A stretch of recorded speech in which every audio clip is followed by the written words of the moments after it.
ஒரு சமயம் ஒரு 10 நண்பர்கள் ஒரு காட்டு வழியாக போய்கிட்டு இருக்கிறாங்க. குறுக்க ஒரு நதி, அதை கடந்து அடுத்த பக்கம் போகணும். எல்லாரும் ஒரு வழியாக கடந்து அடுத்த கரைக்கு போய் சேர்ந்துட்டாங்க. அங்கே போய் சேர்ந்ததுக்கப்புறம் எல்லாரும் பத்திரமா வந்து சேர்ந்துட்டோமா அப்படின்னு தெரிஞ்சுக்கிறதுக்காக எண்ணி பார்க்குறான் அந்த கூட்டத்து தலைவன். அவங்க மொத்தம் 10 பேர். ஆனால் அவன் எண்ணி பார்க்குறப்போ 9 தான் வருது. ஏன்னா அவன் தன்னை விட்டுவிட்டான். எதிரில் நிற்கிறவங்கள மட்டுமே எண்ணுறான். ஐயோ 10வது ஆள் எங்கேங்கிறான், பதறான். சரி நீ இரு, நான் எண்ணி பார்க்குறேன்னு சொல்லிவிட்டு இன்னொருத்தன் வந்து எண்ணுறான். அவனும் தன்னை விட்டுட்டு எண்ணுறான். 9 தான் வருது. எல்லோரும் கொய்யோ முறையோன்னு கத்த ஆரம்பிச்சிட்டாங்க. அந்த சமயத்தில் ஒரு பெரியவர் அந்த பக்கமாக வர்றார். என்ன விஷயம்னு விசாரிக்கிறார். 10வது ஆள் 6 அடிச்சுட்டு போட்டுது அப்படின்னு சொல்லி இவங்க அழறாங்க. சரி அழாதீங்க அப்படின்னு சொல்லி அந்த தலைவனை பார்த்து இப்படி வாங்குறார். வர்றான். இப்போ எனக்கு முன்னாடி ஒரு தரம் எண்ணு பார்க்கலாம்ங்கிறார். 1 2 3ன்னு ஆரம்பித்து 9ல் வந்து முடிக்கிறான். உடனே பெரியவர் நீ தான் அந்த 10வது ஆள் அப்படிங்கிறார். இது உண்மை. நாம தான் நம்மளை வேறு எங்கேயோ தேடிகிட்டு இருக்கிறோம். நாம் எங்கேயோ தேடிகிட்டு இருக்கிறோமே, அந்த பிரம்மம் நாம தான். இப்படி ஒரு பெரிய உண்மையை விளக்கிறதுக்காக தான் அப்படி ஒரு கதை சொல்லப்பட்டது. ஆனால் அதை வந்து நாம் வேறு விதமாக வேடிக்கையாக உபயோகப்படுத்திக்கிட்டு இருக்கிறோம். எப்படி தெரியுமா? ஒரு ஆத்தங்கரையில் ஒரு 10 பேர் முழிச்சுக்கிட்டே நின்றுக்கிட்டு இருந்தாங்களாம்.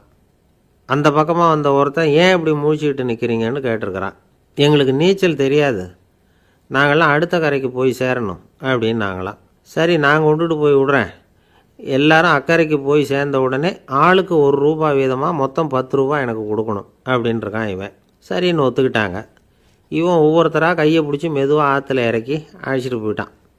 9 பேரை கரை சேர்த்துட்டான். 10வது ஆள் பாதி ஆற்றுல போயிட்டு இருக்கிறப்போ திடீர்னு வெள்ளம் வந்துட்டுது. புடி நழுவி போச்சு. கையை விட்டுட்டான். வெள்ளம் அடிச்சிட்டு போட்டுது. அழைச்சிட்டு வந்தவன் நீச்சல் அடித்து தடுமாறி கரைக்கு வந்து சேர்ந்துட்டான். கரையில் இருந்தவங்களுக்கு இந்த விஷயம் தெரியாது. இருந்தாலும் இவன் உடம்பு பூரா நனைஞ்சி கொஞ்சம் அதிகமாக மூச்சு வாங்க நின்றுக்கிட்டு இருந்தானா, ஏன் இப்படி மூச்சு வாங்குது, என்ன விஷயம் அப்படின்னு கேட்டாங்களாம். அதுக்கு இவன் கொஞ்சமாக அலட்டிக்காமல் சொன்னானா, வேறு ஒன்றும் இல்லை, நீங்கள் கொடுக்க வேண்டிய ₹10ல் ₹1 குறைஞ்சி போச்சு அவ்வளவுதான் அப்படின்னானா. அந்த காலத்தில் அண்ணாமலை ரெட்டியார்னு ஒருத்தர் இருந்தார். அவர் வெங்கனூர் அப்படிங்கிற கிராமத்தில் இருந்தார். அங்கேருந்து விருத்தாசலம் கோவிலுக்கு தவறாமல் போயிட்டு வந்துக்கிட்டு இருந்தார். இடையில் வெள்ளாறு. அதில் ஒரு சமயம் வெள்ளம் வந்துட்டுது. இவரால் போக முடியல. அதோட விளைவு வெங்கனூர்லேயே ஒரு கோவில் கட்டணும் அப்படின்னு முடிவு பண்ணார், சிவாலயம். அந்த சமயத்தில் வடநாட்டில் பஞ்சம். அதனால் அங்கிருந்த பல சிற்பிகள் தென்னாட்டை நோக்கி வர ஆரம்பித்தாங்க. அவங்க வெங்கனூர் வழியாக வர்றது தெரிஞ்சதும் இவர் போய் பார்த்தார். இங்கே ஒரு கோவில் கட்டணும், அதுக்கு நீங்கள் உதவணும்னார். பஞ்ச காலத்தில் இப்படி ஒரு வாய்ப்பு கிடைச்சதில் அவங்களுக்கும் ரொம்ப மகிழ்ச்சி. உற்சாகத்தோடு ஒத்துக்கிட்டாங்க. ஆலய திருப்பணி ஆரம்பமாச்சு. அவங்களுக்கு வேண்டிய எல்லா வசதிகளையும் இவர் செஞ்சு கொடுத்தார். அவங்களுக்கு எந்த குறையும் இல்லாமல் பார்த்துக்கிட்டார். அது மட்டும் இல்லை, ஒவ்வொரு நாளும் அங்கே வருவார். உங்களுக்கு என்ன வேணும், எது வேணும்னு கேட்பார். ஏதாவது குறை இருந்தால் சொல்லுவாங்க, உடனே தீர்த்து வைப்பார். இவரும் கேட்பார், எந்த குறையாக இருந்தாலும் என்கிட்ட சொல்லுங்க அப்படின்னு சொல்லுவார்.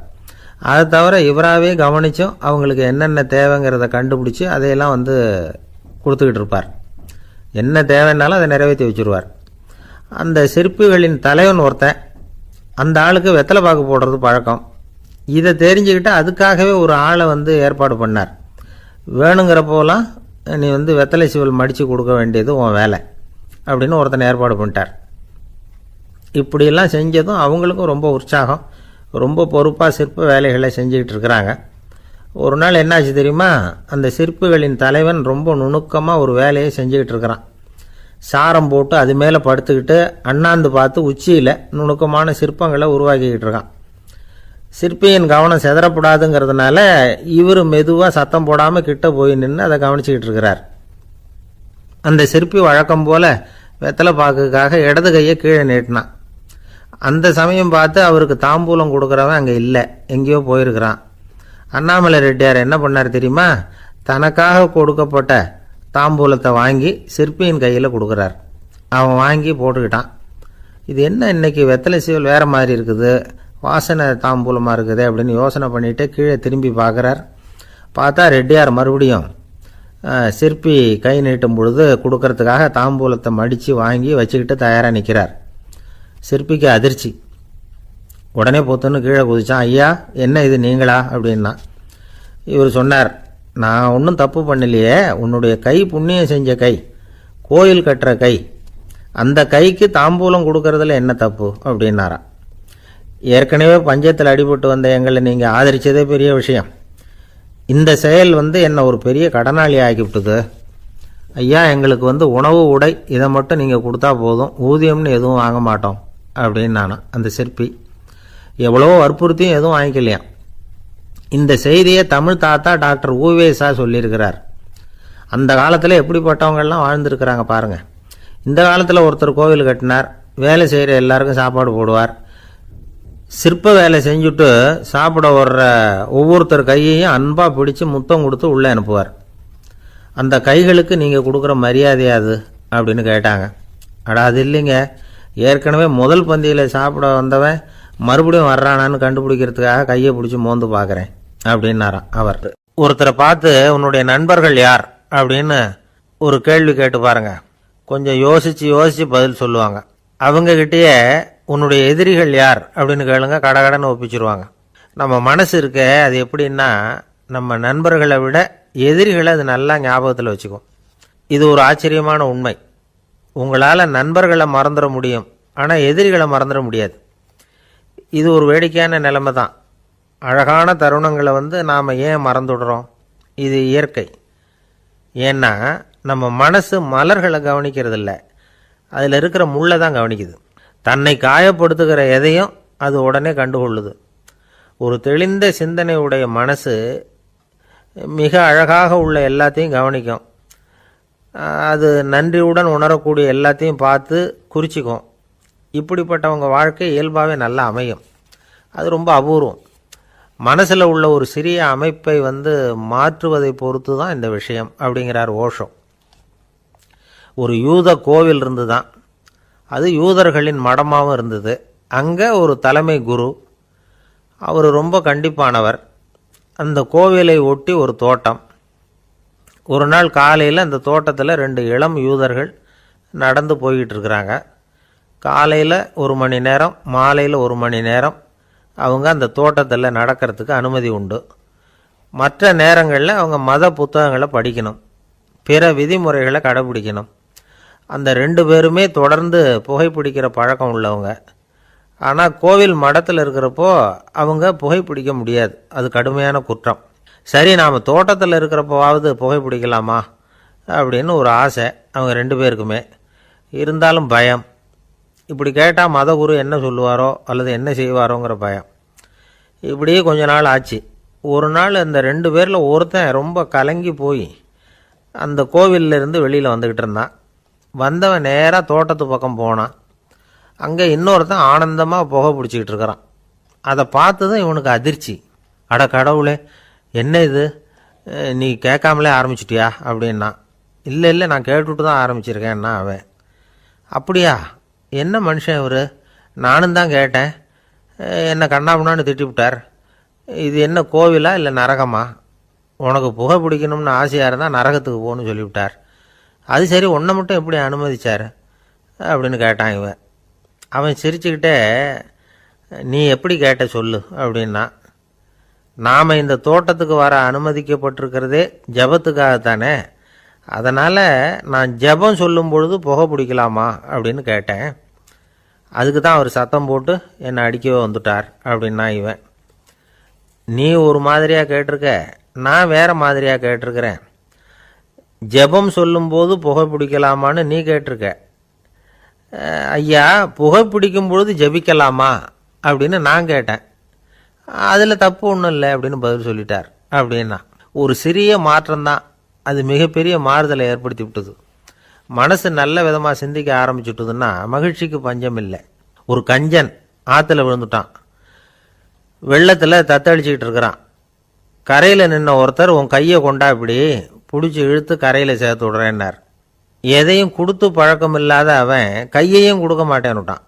இவர் பார்த்தார், உன் கையை கொடுன்னு சொல்கிறதுக்கு பதிலாக நான் என் கையை கொடுக்குறேன் பிடிச்சிக்கோ அப்படின்னார். அவன் கப்புன்னு பிடிச்சிக்கிட்டான், இழுத்து கரையில் போட்டார். ஏங்க எங்கே போயிட்டு வரீங்க அப்படின்னு கேட்டேன் எனக்கு வேண்டப்பட்ட ஒருத்தரை பார்த்து. ஆஸ்பத்திரிக்குன்னார். எந்த ஆஸ்பத்திரிக்குன்னே? மாட்டு ஆஸ்பத்திரிக்குன்னார். என்ன விஷயம்னே? மாமனாருக்கு உடம்பு சரியில்லை, அதுதான் மாட்டாஸ்பத்திரிக்கு போயிட்டு வரேன்னார். அட பாவி, அதுக்கு அந்த ஆஸ்பத்திரிக்கா போவாங்க அப்படின்னு ஆச்சரியமா. அட அது இல்லைப்பா, முதல்ல எங்கள் குடும்ப டாக்டர் தான் தேடிக்கிட்டு போனேன். அவர் அந்த நேரத்தில் அவர் வளர்க்குற நாய்க்குட்டிக்கு உடம்பு சரியில்லைன்னு சொல்லி அதை தூக்கிக்கிட்டு மாட்டு ஆஸ்பத்திரிக்கு போயிட்டாராம் சொன்னாங்க. அதனால் அங்கே போய் அவரை சந்தித்து விஷயத்தை சொல்லிவிட்டு வர்றேன்னார். அப்புறம் தான் எனக்கு கொஞ்சம் நிம்மதியாக இருந்தது. பொதுவாக நமக்கு தெரிஞ்ச வரையில் டாக்டர்கள் 2 வகை.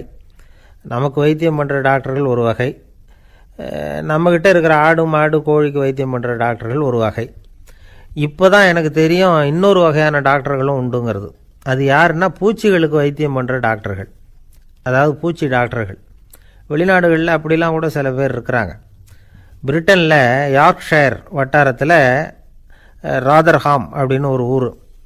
அங்கே ஒரு விலங்கியல் மருத்துவர், பேர் டாக்டர் லான்ஸ் ஜெப்சன். அவர் ஆஸ்பத்திரி வாசலில் பார்த்தீங்கன்னா தினமும் நிறைய பேர் நின்றுக்கிட்டு இருப்பாங்க. கையில் கண்ணாடி குடுவை, தகர டப்பா இப்படி ஏதாவது இருக்கும். அதுக்குள்ளே ஏதாவது பூச்சிகள் இருக்கும். அதுக்கு வைத்தியம் பண்ணுறதுக்காக வந்தவங்க தான் அவங்கெல்லாம். சிலந்தி பூச்சி, பல்லி, தேளு, பாம்பு இப்படி ஏதாவது இருக்கும். பொழுதுபோக்காக சில பேர் நாய், பூனை, கிளி, மைனா, புறா இப்படி ஏதாவது வளர்க்குறாங்கல்ல, அது மாதிரி இப்போல்லாம் தேளு, பல்லி, பாம்பு, பூச்சி இதையெல்லாம் வளர்க்க ஆரம்பிச்சிட்டாங்களாம். இது ஒரு புது ஃபேஷன். இப்போ கூண்டுக்குள்ளே டப்பாக்குள்ளே போட்டு வளர்க்குறது, அதுக்கு ஏதாவது நோய் வந்துட்டுதுன்னா வைத்தியம் பண்ணுறதுக்கு டாக்டர்கிட்ட வந்துட வேண்டியது, இப்படி இந்த பழக்கம்லாம் நிறையா வந்துட்டுது. ரத்தம் உறிஞ்சிற அட்டைகள் கூட இவங்ககிட்ட வைத்தியத்துக்கு வருதான். சிலந்திகளில் செங்கால் சிலந்தின்னு ஒரு வகை. மத்திய அமெரிக்க காடுகளில் இது அதிகம். சிலந்திகள்லேயே ரொம்ப விலை உசந்தது இந்த ரகம்தான். கால்களில் சிவப்பு கோடுகள் இருக்கும். இந்த இனம் இப்போ குறைஞ்சிக்கிட்டே வர்றதுனால சர்வதேச விதிகளின்படி இவற்றின் ஏற்றுமதி இறக்குமதிக்கு தடை விதிக்கப்பட்டிருக்குது. அதனால் இதை வளர்க்குறவங்க வீட்டுக்குள்ளேயே இனவிருத்தி மூலமாக பெருக்கி விற்பனை பண்ணிட்டு வராங்களாம். அந்த வகை சிலந்திகள் தான் இப்போ வைத்தியத்துக்கு அதிகமாக வருதான். சரி, இதுக்கெல்லாம் எப்படி வைத்தியம் பண்ணுறாங்க? முதல்ல அதை குளிர்பதன பெட்டியின் வழுவழுப்பான சுவரில் விட்ட உடனே அதெல்லாம் மெதுவாக இறங்கி வரும்.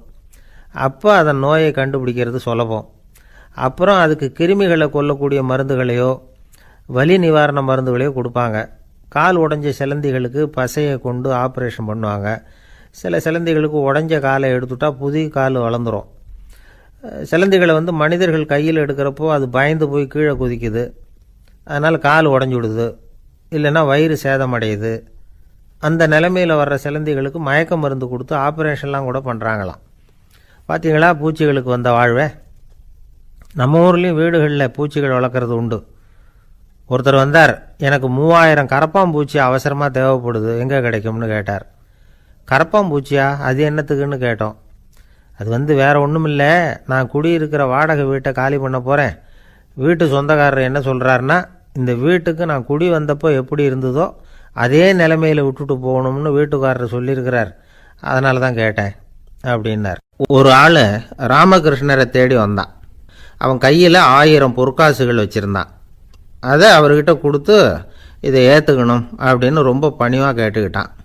அவர் பார்த்தார், இது எனக்கு தேவையில்லை, ஆனாலும் உன்னுடைய மனசை புண்படுத்துறதுக்கு நான் விரும்பலை, அதனால் நீ கொடுக்குறத வாங்கிக்கிறேன்னார். வாங்கிக்கிட்டார். அப்புறம் கேட்டார், இதை பாரு, இனிமேல் இதெல்லாம் என்னுடைய இது தானே அப்படின்னார்.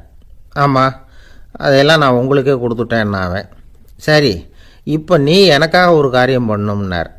என்ன செய்யணும்னு சொல்லுங்கன்னா, இந்த நாணயங்களையெல்லாம் எடுத்துக்கிட்டு போய் கங்கை நதியில் எரிஞ்சுட்டு வா அப்படின்னார். இவனுக்கு அதிர்ச்சியாக போச்சு. என்ன பண்ணுறது, இனிமேல் அது முடியாதுன்னு சொல்ல முடியாது. ஏன்னா அந்த நாணயங்களையெல்லாம் அவருக்கே கொடுத்துட்டான். இனிமேல் அதெல்லாம் இவனுடையது இல்லை. பேசாமல் அவ்வளவையும் அள்ளிக்கிட்டு ஆத்தங்கரைக்கு போனான். போனவன் ரொம்ப நேரம் திரும்பியே வரல. ராமகிருஷ்ணருக்கு சந்தேகம், என்ன ஆச்சு அந்த மனுஷனுக்கு, காசுகளோடு அந்த கங்கையில் குதிச்சுட்டானா, போகும்பொழுதே ஒரு மாதிரியாக தான் போனான், போய் என்னன்னு பார்த்துட்டு வாங்க அப்படின்னார். அங்கே இருந்த ஒருத்தர் ஓடி போய் பார்த்தார். அவர் போய் பார்க்கும்பொழுது அவன் அங்கேயே இருந்தான். அதுக்கப்புறம் அவர் திரும்பி வந்தார். விவரத்தை சொன்னார். அதாவது அவன் கங்கை கரையில் உட்காந்துக்கிட்டு ஒவ்வொரு நாணயமாக 1 2ன்னு எண்ணி வீசிக்கிட்டு இருக்கிறான். அவனை சுற்றி ஒரு கும்பல் நின்றுக்கிட்டு அவனை தடுத்துக்கிட்டு இருக்குது அப்படின்னு விவரத்தை சொன்னார் போயிட்டு வந்தவர். இதை கேட்டதும் ராமகிருஷ்ணரே புறப்பட்டு அங்கே போனாராம். என்ன இப்படி பண்ணிகிட்டு இருக்கிற, நான் உன்னை அந்த நாணயங்களை கங்கையில் வீசி எறிய சொன்னேன், நீ ஏன் அதை எண்ணிக்கிட்டு இருக்கிற அப்படின்னார். பழக்கம்தான் காரணம். நான் ஒவ்வொரு நாளும் ஒவ்வொன்றா சேமித்து வச்சேன். இன்றைக்கி என்கிட்ட நிறைய இருக்குது. உங்களுக்கு ஒரு 1000 நாணயங்களை கொடுக்கணுங்கிறது என்னோடய ஆசை அப்படின்னா. இப்போ ராமகிருஷ்ணர் சொன்னார், ஒரே நேரத்தில் எல்லாத்தையும் சம்பாதிச்சிருந்தா நீ எண்ணுறது பொருத்தமாக இருக்கும். எல்லாத்தையும் இழக்கும்போது ஒவ்வொன்றா எண்ணிக்கிட்டு இழக்கிறதுங்கிறது சரியான செயல் இல்லை. அதனால் ஒரே தடவையாக எல்லாத்தையும் தூக்கி எறிஞ்சிடும் அப்படின்னார். இது இழப்பது அப்படிங்கிற ஒரு உயர்ந்த நிலை. இதை நாம் யதார்த்த வாழ்க்கையில் சம்மந்தப்படுத்தி பார்த்து குழப்பிக்கிட்டு இருக்கக்கூடாது. இழக்கிறேன்னு சொல்லிக்கிட்டு இருக்கிற காசையெல்லாம் ஆற்றுலையும் குளத்துலையும் கொண்டு போய் எரிஞ்சிட்டு வாங்க அப்படின்னு உபதேசம் பண்ணுறதாக யாரும் நினச்சிடக்கூடாது. இதில் நாம் புரிஞ்சிக்க வேண்டியது என்னென்னா, எதையாவது ஒன்றை இன்னொருத்தருக்கு கொடுக்கணும் அப்படின்னு விருப்பப்பட்டால் அதை மனப்பூர்வமாக கொடுத்துடணும். கொடுத்துட்டு அதையே நினச்சிக்கிட்டு இருக்கக்கூடாது. நம்மால் ஒருத்தர் ஒரு 100 ரூபா நோட்டை தன்னுடைய நண்பர் ஒருத்தர்கிட்ட கொடுத்து, இது உனக்கு தான் வச்சுக்கோ அப்படின்னார். அவர் பார்த்தார், இது இனிமேல் எனக்கு தானே சொந்தம் அப்படின்னார். ஆமான்னார் அவர். அப்படின்னா எனக்காக நீ ஒரு உதவி செய்யணும்னார். சொல்லுங்கள் செய்கிறேன்னார் அவர். இந்த 100 ரூபா நோட்டை தீ வச்சு கொளுத்தி விடுன்னார். இவர் அதிர்ச்சியாகி அவரை பார்த்தார். இப்போ அவர் சொன்னார், நீ எனக்கு அன்பாக கொடுத்தது இது, இந்த நோட்டு கள்ள நோட்டுங்கிறது எனக்கு முன்னாடியே தெரியும், சீக்கிரம் கொளுத்தி விடு, அதுதான் நம்ம 2 பேருக்குமே நல்லது அப்படின்னாராம் அவர். இந்த உலகத்தில் உண்மையாகவே வேதாந்தம் பேசுகிறவங்களும் உண்டு, உள்ளுக்குள்ளே வேற மாதிரி இருந்துக்கிட்டு வெளியில் வேதாந்தம் பேசுகிறவங்களும் உண்டு. ஒரு ஆள் இருந்தார். அவரும் ஒரு கடை வச்சு வியாபாரம் பண்ணிக்கிட்டு இருந்தார். மகா கஞ்சன், யாருக்கும் எந்த உதவியும் செய்ய மாட்டார். எச்சில் கையென்ன ஈர கையை கூட உதற மாட்டார். அப்படிப்பட்ட மனுஷன். அந்த ஊருக்கு ஒரு முனிவர் வந்துக்கிட்டு இருந்தார். வருஷத்துக்கு ஒரு தடவை வருவார். ஒரு நாள் 2 நாள் இருப்பார், அப்புறம் போயிடுவார். அந்த முனிவர் வர்றப்போலாம் இந்த ஆள் எழுந்திரிச்சு ஓடி போய் அவரை வரவேற்பான். ரொம்ப பெரிய வேதாந்தி மாதிரி அவர்கிட்ட பேசிக்கிட்டு இருப்பான். காயமே இது பொய், வெறும் காற்றடைத்த பையும்மா, தர்மம் தலைகாக்கும்மா. பணம் என்ன சார் பணம், இன்னைக்கு ஒருத்தங்க கையில் இருக்கும், நாளைக்கு ஒருத்தங்க கையில் இருக்கும், எல்லாம் மாயம். எனக்கு தான் இன்னமும் இந்த சம்சார பந்தத்திலிருந்து விடுபடுறதுக்கு நேரம் வரலேம்மா. அந்த முனிவரும் இந்த ஆள் இப்படி சொல்கிறத கேட்ட உடனே, ஏப்பா அப்படி சொல்கிற, இப்போ கூட நீ சரின்னு சொல்லு, உனக்கு தீட்சை கொடுத்து இதிலிருந்து விடுபடுற ஞானத்தை போதிக்கிறேன் பார். உடனே அந்த ஆள் என்ன சொல்லுவான் தெரியுமா, ஐயோ சாமி, இப்போ அது எப்படிங்க முடியும், பிள்ளைங்கள்லாம் சின்ன சிறுசுங்க, அதுகளுக்கெல்லாம் ஒரு கல்யாணம் காட்சின்னு செஞ்சு கடமையை முடிச்சுட்டா நீங்கள் சொல்கிறபடி செஞ்சு விடலாமா. சரி, இன்னும் முனிவர் போயிடுவார். அடுத்த வருஷம் வருவார். இவன் வழக்கம் போல் வேதாந்தம் பேசுவான். சரி தீட்சை கொடுக்குறேன் வா அம்பார். பேரம்பேத்தியை பார்க்கணும், கோர்ட்டில் கேஸ் ஒன்று இருக்குது, அது முடியணும் அப்படின்னு தயங்க ஆரம்பிச்சிருவான். எல்லாம் சொல்லுவான், ஆனால் குடிக்கிறதுக்கு தண்ணி கூட கொடுக்க மாட்டான்.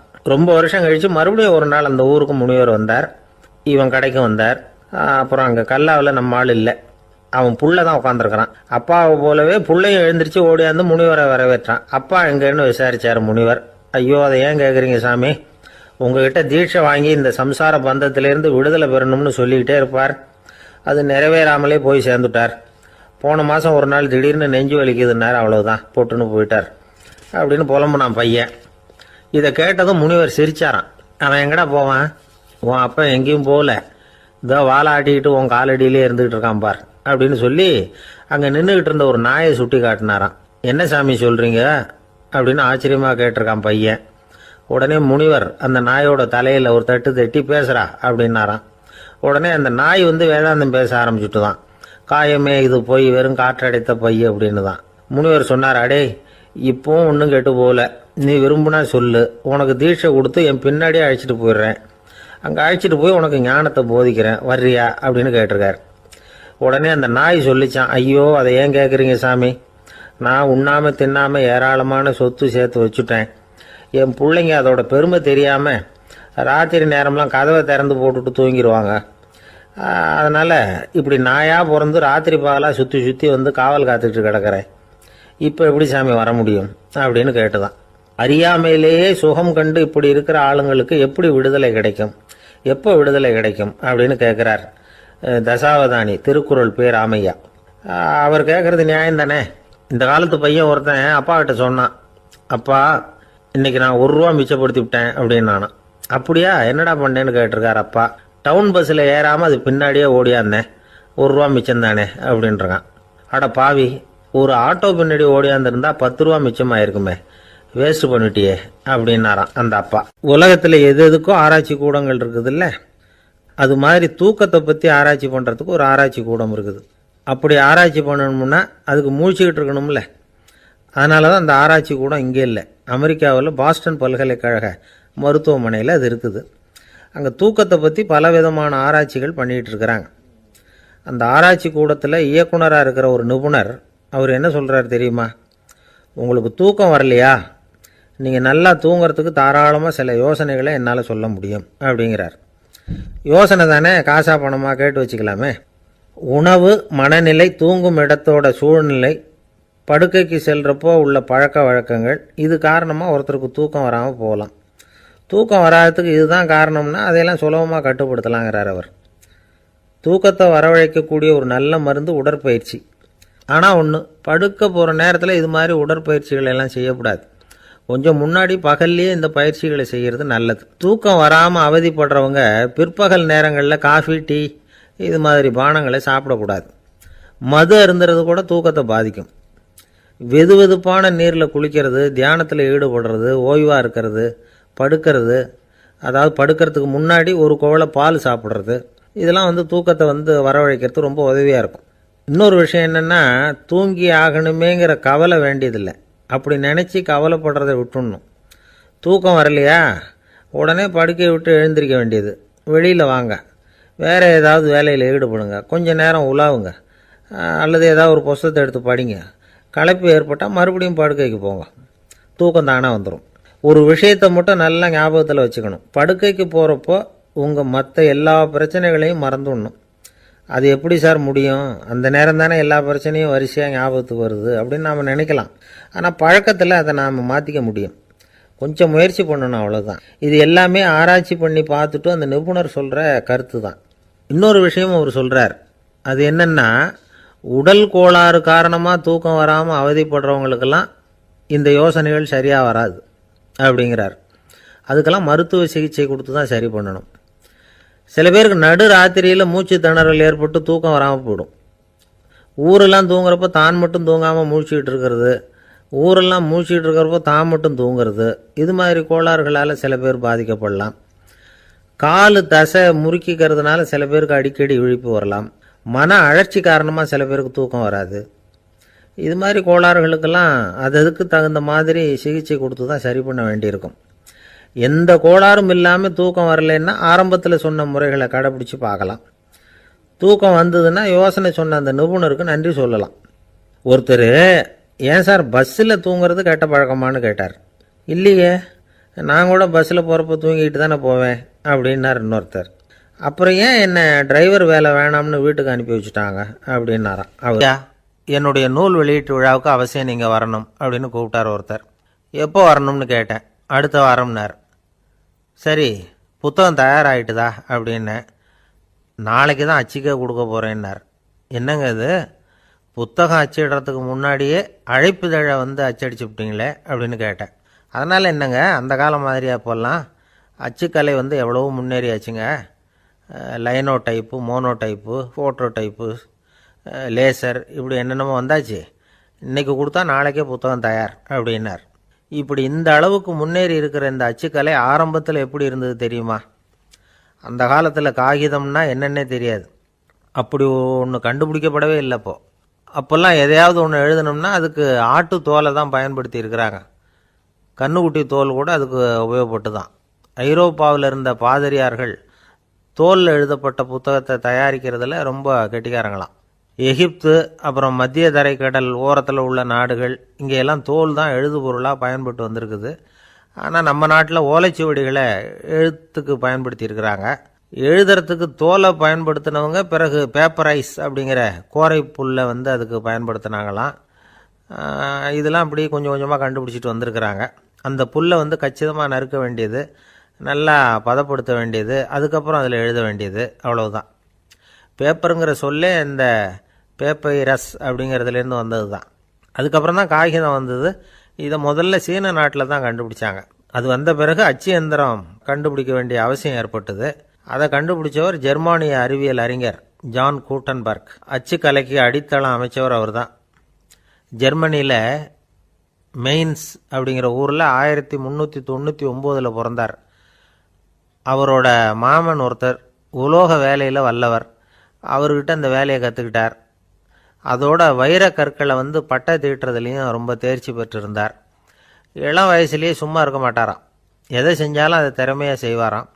அவர் தான் முதல்ல மர அச்சு எழுத்துக்களை உருவாக்கினார்.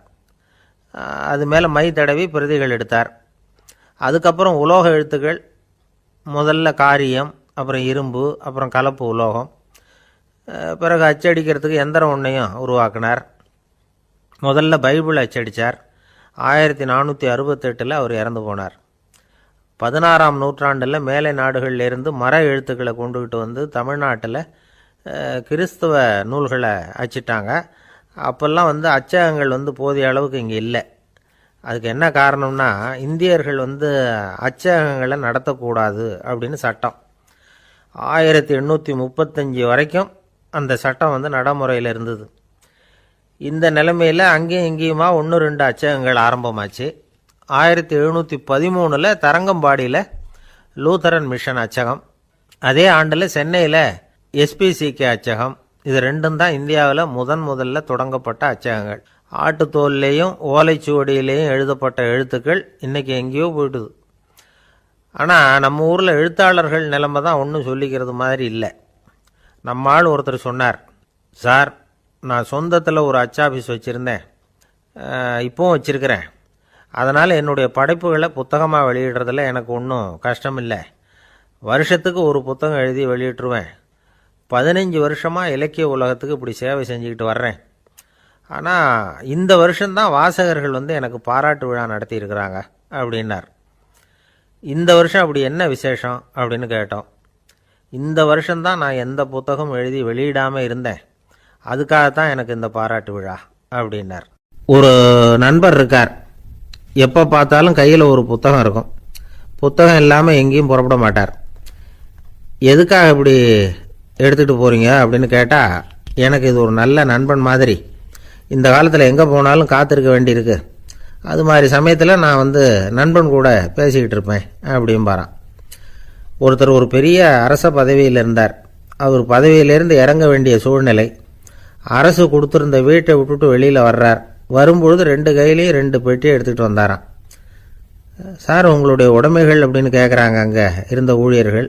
இவர் தன்னுடைய கையில் இருக்கிற பெட்டியை காட்டி, இதுதான் என்னுடைய சொத்து அப்படின்னாராம். ஒரு பெட்டியில் அவருடைய உடைகள், இன்னொரு பெட்டியில் அவர் விரும்பி படிக்கிற புத்தகங்கள், அவ்வளவுதான். இதுதான் இருந்துதான். புத்தகம் படிக்கிறது வந்து மனசுக்கு நல்லதுங்கிறது நமக்கு தெரியும். புத்தக வாசிப்பு வந்து உடம்புக்கும் நல்லதுங்கிறாங்க. அது நமக்கு ஆச்சரியமாக தான் இருக்குது. ஒரு நபர் ஒரு வருஷத்தில் சராசரியாக 2000 பக்கங்களை படிச்சிருக்கணுமா, யுனெஸ்கோ பரிந்துரை. ஆனால் நம்ம நாட்டில் நாம் சராசரியாக படிக்கிறது 32 பக்கங்கள், அவ்வளவுதான். இவ்வளவுக்கு நம்ம நாட்டில் 6000த்துக்கும் மேற்பட்ட நாளேடுகள், 2000த்துக்கும் மேற்பட்ட இதழ்கள், மலர்கள், இவ்வளவு இருந்தும் சரியாக வரல. இந்த உலகத்தில் முதல் நூலகம் எங்கே எப்போ ஆரம்பமாச்சு தெரியுமா? கிமு 2500ஆம் ஆண்டில் அது ஆரம்பமாயிருக்குது. பாபிலோனியாவில் அமில் அணு அப்படிங்கிற அரசன் தான் நூலகத்தை உருவாக்கி இருக்கிறான். அப்போல்லாம் தாள் கிடையாது, களிமண் தான். களிமண் பலகைகளில் வந்து எழுதி அது தொகுத்து அப்படியே நூலாக்கி அதை நூலகத்தில் வச்சுருப்பாங்களாம். அரசருடைய நூலகத்தில் 1000த்துக்கும் மேற்பட்ட நூல்கள் இருந்ததாக வரலாற்று குறிப்பு இருக்குது. அது மட்டும் இல்லை, அந்த நூலகத்தில் வந்து பொருள் வாரியாக, அதாவது சப்ஜெக்ட் வாரியாக புத்தகங்களை வந்து வகைப்படுத்தி வச்சுருந்தாங்களாம். அதில் மிச்சம் இருந்த ஒரு 25 களிமண் பலகை புத்தகங்கள் இன்றைக்கும் பிரிட்டிஷ் அருங்காட்சியகத்தில் இருக்குதான். அச்சு தாள் இதெல்லாம் ஏற்பட்டதுக்கு அப்புறம் அமைக்கப்பட்டது தான் பிரான்சில் இருக்கக்கூடிய பாரிஸ் நூலகம். 1480 பிரெஞ்சு மன்னர் 11ஆம் லூயி இந்த நூலகத்தை அமைச்சாராம். ஆனால் அப்போல்லாம் அரசர்கள் மட்டும்தான் நூலகத்தை பயன்படுத்த முடியுமா. அதுக்கப்புறம் 17ஆம் நூற்றாண்டில் இந்த முறை மாறி பொதுமக்கள் அங்கே போகலாம், படிக்கலாம் அப்படிங்கிற நிலைமை வந்துதான். போட்லியன் நூலகம் அப்படின்னு அதுக்கு பேர், பாரிஸ் நகரத்தில் இருக்குது. அங்கே தான் நூல்களின் பட்டியல் தயாரிப்பு பணி ஆரம்பமாச்சு. கல்வி வளர்ச்சியையும் நூலகத்தையும் இணைச்சவர் வந்து நெப்போலியன் போனபார்ட். முன்பணம் செலுத்தி புத்தகத்தை படிக்கிற முறையையும் அவர் தான் கொண்டுட்டு வந்தாராம். மக்கள்கிட்ட வசூலிக்கிற வரியின் ஒரு பகுதியை நூலகத்துக்கு பயன்படுத்தினவரும் அவர் தானா. நெப்போலியன் நூலகத்தில் உலகத்தில் உள்ள எல்லா மொழி நூல்களும் இருக்குதான். அங்கே ஒரு தமிழ் நூலும் இருந்திருக்குது. அது என்னென்னா கம்பராமாயணம். சோவியத் யூனியனுக்கு படையெடுத்து போனப்போ அங்கேருந்து லட்சக்கணக்கான புத்தகங்களை இந்த பனிச்சறுக்கு வாகனங்கள் இருக்குல்ல, அதில் கொண்டுகிட்டு வந்ததாக வரலாறு. அடுத்தபடியாக குறிப்பிட்டு சொல்லத்தக்க நூலகம் எதுன்னா பிரிட்டிஷ் நூலகம். மிக பழைய கையெழுத்து பிரதியெல்லாம் கூட அங்கே இருக்குது. 1753 ஆரம்பமாச்சு. அதில் உள்ள நூல்களை வரிசையாக அடுக்கினா 180 கிலோமீட்டர் நீளத்துக்கு வருமா. மிகப்பெரிய நூலகம் அமெரிக்க தலைநகர் வாஷிங்டனில் இருக்குதான். இந்தியாவை பொறுத்த வரைக்கும் பெரிய பழைய நூலகம் எதுன்னா கல்கத்தா நூலகம். எல்லா இந்திய மொழி நூல்களும் இங்கே உண்டு. மகாகவி பாரதியார் நடத்தின இந்தியாங்கிற இதழின் எல்லா பிரதிகளும் அங்கே பாதுகாப்பாக இருக்குது. படிக்கும் பழக்கம் இங்கே வளர வேண்டியிருக்குது.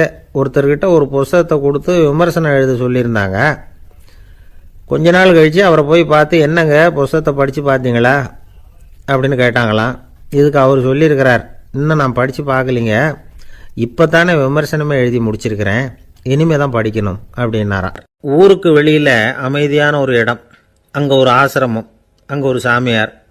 அவர் தினமும் நல்ல போதனைகள்லாம் செய்வார். பல பேர் போய் அங்கேயே சில நாள் தங்கி இருந்து அவர் சொல்கிற அறிவுரைகளை எல்லாம் கேட்டுக்கிட்டு வர்றது வழக்கம். ஒரு தடவை அவரை பார்த்துட்டு போகிறதுக்காக 3 வெளியூர் தம்பதிகள் வந்தாங்களாம். அந்த மடத்திலேயே சாப்பிட்டுக்கிட்டு தங்கி இருந்து அவங்களுடைய போதனைகளை கேட்டுக்கிட்டு போகணுங்கிறது அவங்க நோக்கம். காலையில் குளிச்சுட்டு பூஜையில் உட்காந்தார் அந்த சுவாமி. இவங்களும் குளிச்சுட்டு அந்த பூஜையை பார்க்கறதுக்காக அவர் முன்னாடி உட்காந்தாங்க. பூஜை ஆரம்பமாச்சு. சம்பிரதாயப்படி அது ரொம்ப நேரம் நடந்துக்கிட்டே இருக்குது. இவங்களுக்கு நல்ல பசி இருந்தாலும் இந்த நேரத்தில் அதை எப்படி வெளியில் காட்டிக்கிறது? பேசாமல் இருந்தாங்க. அந்த சுவாமி பூஜையை முடித்தார். அதுக்கப்புறம் பேச ஆரம்பித்தார். பேச்சு அருமையாக தான் இருந்தது, அமிர்தமாக தான் இருந்தது. இருந்தாலும் இவங்களுக்கு இருக்கிற வயிற்று பசி அது சரியாக கவனிக்க விடலை. அந்த சுவாமியே இதை கவனித்ததா தெரியல. இவங்களுக்கு மனசுக்குள்ளே ஒரு எண்ணம், உள்ளே சாப்பாடு தயாராகிட்டு இருக்கும் போல இருக்கு, இந்த பேச்சு முடிஞ்சது நம்மளை உள்ளே அழைச்சிட்டு போய் சாப்பாடு போடுவாங்கன்னு நினைக்கிறோம் அப்படின்னு இவங்களாம் நினச்சிக்கிட்டாங்க. ஆனால் சுவாமி இதை பற்றி எதுவுமே பேசலை, கண்டுக்கலை. ஒரு அம்மாவால் அதுக்கு மேலே சும்மா இருக்க முடியுமா? முடியல. சாப்பாட்டை கவனிக்கலாமா அப்படின்னு சொல்லி மெதுவாக ஆரம்பித்தாங்க. ஓ கவனிக்கலாமே அப்படின்னு உள்ளே அழைச்சிட்டு போனார் சுவாமி. இவங்க ரொம்ப அவசரமாக எழுந்திரிச்சு உள்ளே ஓடினாங்க. அங்கே ஒரு மேஜை மேலே ஒரு கிண்ணம் மூடி இருந்தது. ஓ இதுதான் சாப்பாட்டு மேஜை போல இருக்கு, இங்கே சாப்பாடு வந்துடும் அப்படின்னு நினச்சாங்க. உடனே போய் சுற்றி உட்காந்துக்கிட்டாங்க. சுவாமி அந்த கிண்ணத்தை எடுத்து அந்த அம்மா கிட்ட கொடுத்தார். அவங்க அதை வாங்கி மூடியை திறந்து பார்க்குறாங்க. உள்ளே ஒரு சாவி இருக்குது.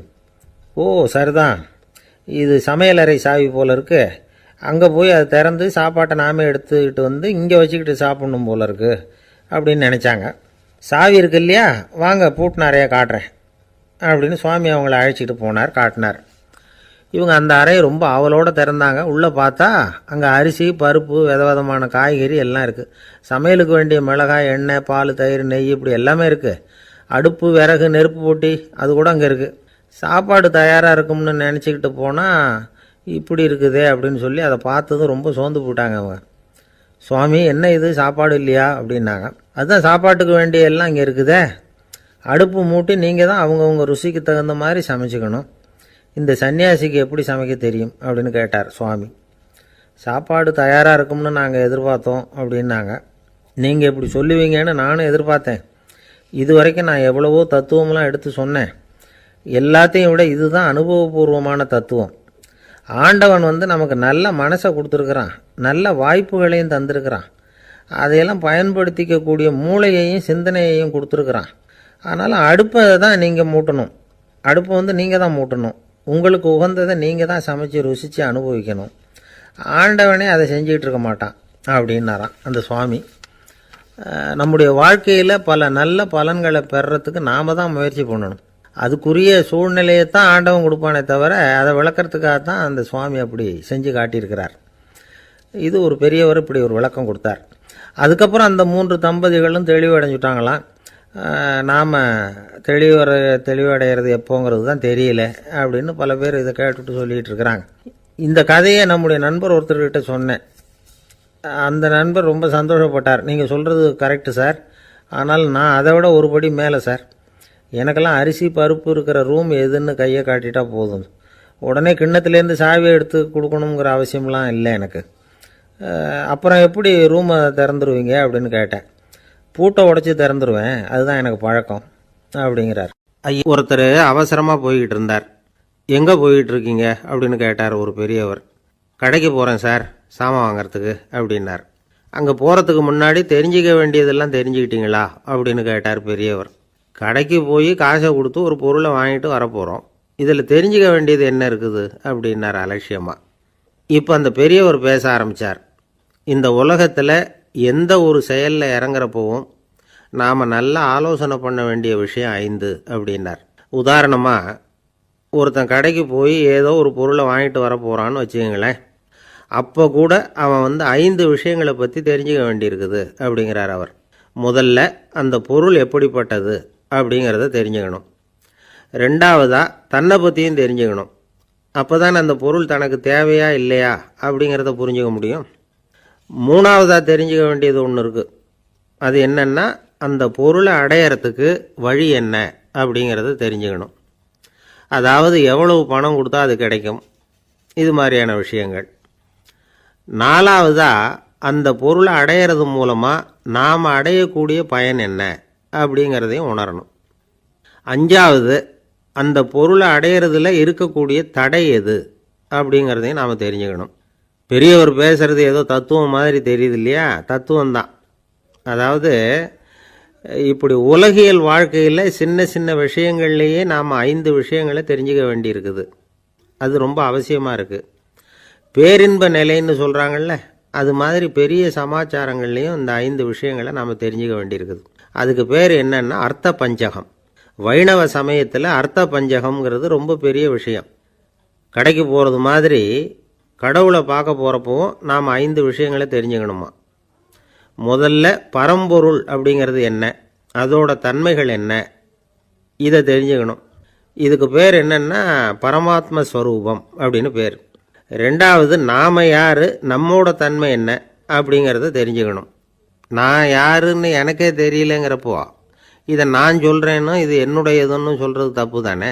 அப்புறம் மூணாவது விஷயம், பரம்பொருளை நாம் அடையிறதுக்கு வழி எது, இதை தெரிஞ்சுக்கணும். இது உபாய ஸ்வரூபம் அப்படின்னு பேர். நாலாவது விஷயம், நாம் அடைய வேண்டிய பயன்கள் என்ன அப்படிங்கிறத தெரிஞ்சுக்கிறது. இதுக்கு புருஷார்த்தம் அப்படின்னு பேர். அஞ்சாவது, அந்த பயனை அடைய விடாமல் தடுக்கிற தடைகள் யாவை அப்படிங்கிறத தெரிஞ்சுக்கிறது. இது விரோதி ஸ்வரூபம். இதைத்தான் தடையியல் அப்படின்னு சொல்கிறாங்க. அதாவது பரமாத்மாவை பற்றிய அறிவு, ஜீவாத்மாவை பற்றிய அறிவு, உபாயம் பற்றிய அறிவு, புருஷார்த்தம் பற்றிய அறிவு, இந்த 4 அறிவுக்கும் எதிரடையாக, அதாவது அதையெல்லாம் தப்பாக புரிஞ்சுக்கிறதால உண்டாகக்கூடிய அறிவு விரோதி ஸ்வரூபம். என்ன இது தகவலில் ஏதாவது கதை சொல்லுவீங்கன்னு பார்த்தா ஏதோ தத்துவம் பேசிகிட்டு இருக்கிறீங்களே அப்படின்னு நினைக்கலாம். இதுவும் தெரிஞ்சிக்க வேண்டிய ஒரு பெரிய விஷயந்தான்.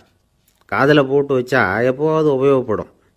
என்னுடைய நண்பர் ஒருத்தர் ஒரு நாள் என்கிட்ட சொன்னார், சார், அடுத்த மாதம் தஞ்சாவூரில் ஒரு கல்யாணம், போகிறதா வேண்டாமா அப்படின்னு ஒரே குழப்பமாக இருக்குது அப்படின்னார். நான் உடனே இந்த அர்த்த பஞ்சக உபதேசம் பண்ண ஆரம்பித்தேன்.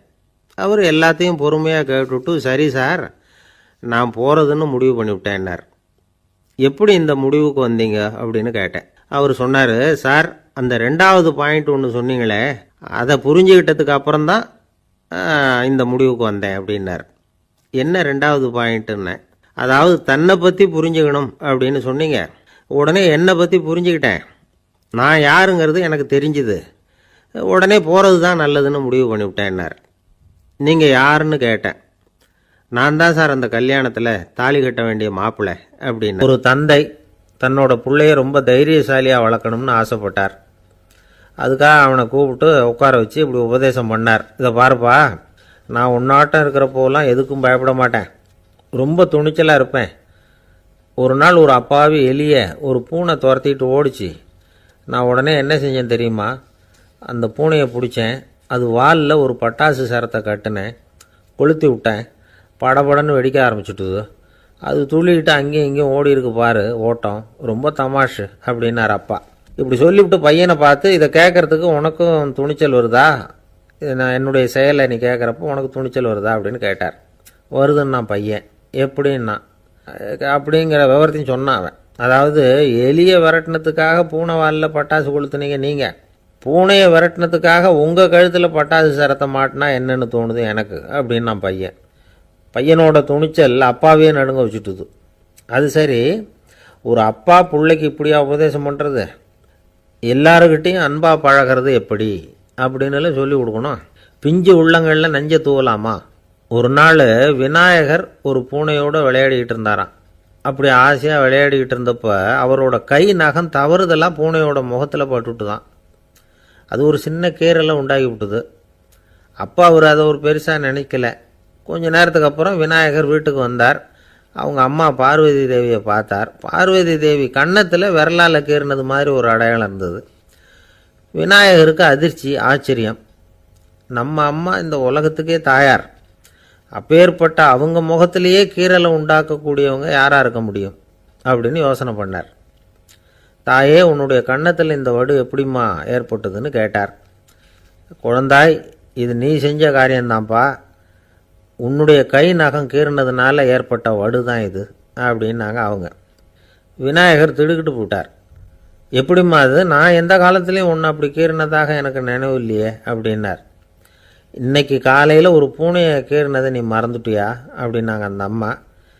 விநாயகர் திகைச்சு போய் நின்னார். பார்வதி தேவி சொன்னாங்க, இதை பார்ப்பா, இந்த உலகத்தில் இருக்கக்கூடிய எல்லா உயிர்கள்லேயும் நான் இருக்கிறேன். நான் தான் இந்த உலகமாக ஆகியிருக்கிறேன். ஆகையினால நீ யாரை துன்புறுத்தினாலும் அது உண்மையிலேயே என்ன துன்புறுத்தினதாக தான் வந்து முடியும் அப்படின்னாங்க. விநாயகர் மனசுக்குள்ளே ஒரு வெளிச்சம் ஏற்பட்டு தான். அதுக்கப்புறம் அவர் யாரையுமே கல்யாணம் பண்ணிக்காததுக்கு அதுதான் காரணமாக. இந்த உலகத்தில் எல்லாரையும், இங்கே இருக்கிற எல்லாத்தையும் தாயின் வடிவமாக அவர் பார்க்க ஆரம்பிச்சிட்டாராம். குருதேவர் ராமகிருஷ்ணர் இந்த கதையை எடுத்து சொல்லியிருக்கிறார். நபிகள் நாயகம் ஒரு தடவை ஒரு நாற்காலியில் உட்காந்து என்னமோ யோசனை பண்ணிகிட்டு இருந்திருக்கிறார். அப்போ அவரோட உடையில் ஒரு கீழ்ப்பகுதி தரையில் படிஞ்சு கிடந்திருக்குது. அங்கே விளையாடிக்கிட்டு இருந்த ஒரு பூனை அது மேலே வந்து படுத்து தூங்கி போச்சு. தொழுகை செய்ய வேண்டிய நேரம் வந்துட்டது. நபிகள் நாயகம் எழுந்திருக்க பார்த்தார். அப்போ தான் பூனை தன்னோட உடை மேலே படுத்து தூங்கிட்டு இருக்கிறது கண்ணில் படுது.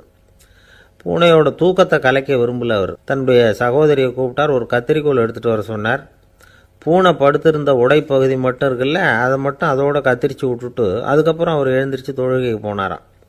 அதாவது பிற உயிர்கள்கிட்ட எப்படி அன்பு காட்டணுங்கிறத பெரியவங்க எவ்வளவோ விதத்தில் நமக்கு எடுத்து காட்டியிருக்கிறாங்க. இருந்தாலும் எத்தனை பேர் மனசில் அதெல்லாம் உரைச்சிருக்குது. நாமளும் நம்ம ட்ரெஸ்ஸு மேலே ஒரு பூனை படுத்திருந்தா ஒரு கத்திரிக்கோலை தான் தேடுவோம், எடுத்துக்கிட்டு வர சொல்லுவோம். துணியை வெட்டுறதுக்கு பதிலாக இல்லை அதோட வாழை வெட்டினா என்ன அப்படின்னு தோணும். ஒரு ஆள் ரொம்ப பிரியமாக ஒரு பூனையை ஆற்றுல குளிப்பாட்டிக்கிட்டு இருந்தானா. எப்படி?